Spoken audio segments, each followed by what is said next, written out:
கர்த்தருடைய பரிசுத்த நாமத்திற்கு மகிமை உண்டாவதாக. இன்றைய வேதவசனம் சங்கீதம் 65:2.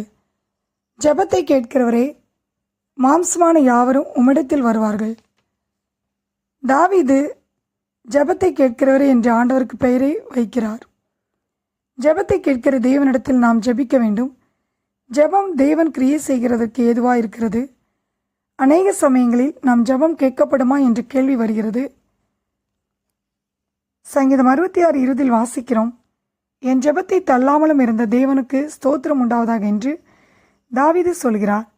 சங்கீதம் 66:19 வாசிக்கிறோம், மெய்யாய் தேவன் எனக்கு செவி கொடுத்தார் என்று தாவீது சொல்கிறார்.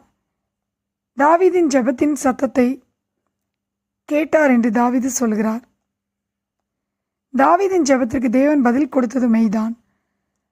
ஆனால் தாவீது பாவம் செய்த போது தாவீதின் ஜெபத்திற்கு பதில் கிடைக்கவில்லை. சங்கீதம் 66:18 தாவீது சொல்கிறார், என் இருதயத்தில் அக்கிரம சிந்தை கொண்டிருந்தேனானால் ஆண்டவர் எனக்கு செவி கொடார் என்று. ஆம் பிரியமானவர்களே, நம்முடைய ஜெபம் கேட்கக்கூடாதபடிக்கு அக்கிரம சிந்தை தடையாக இருக்கிறது. ஏசாயா 59:2 வாசிக்கிறோம், உங்கள் பாவங்களே அவர் உங்களுக்கு செவி கொடாதபடிக்கு அவருடைய முகத்தை உங்களுக்கு மறைக்கிறது என்று. நம்முடைய பாவங்களே அவர் நமக்கு செவி கொடாதபடிக்கு நமக்கு தடையாய் இருக்கிறது. அவருடைய முகத்தை நமக்கு மறைக்கிறது. புலம்பல் 3:8 வாசிக்கிறோம், நான் சத்தமிட்டு கூப்பிட்டாலும் என் ஜெபத்துக்கு வழியை அடைத்து போட்டார் என்று. ஆம் பிரியமானவர்களே, நாம் பாவத்திலே வாழ்ந்து கொண்டு நாம் எவ்வளோ ஜெபித்தாலும் தேவன் நம் ஜெபத்துக்கு வழியை அடைத்து போடுகிறார். நீதிமொழிகள் 15:8 வாசிக்கிறோம், செம்மையானவர்களின் ஜெபமோ அவருக்கு பிரியம் என்று. நாம் செம்மையானவர்களாக இருக்கும்போது நம்முடைய ஜெபம் அவருக்கு பிரியமாக இருக்கிறது. நீதிமொழியின் ஜெபத்தையோ கேட்கிறார் என்று நீதிமொழிகள் 15:29 வாசிக்கிறோம். நம்முடைய ஜெபம் கேட்கப்பட நாம் விசுவாசத்தோடு ஜெபிக்க வேண்டும்.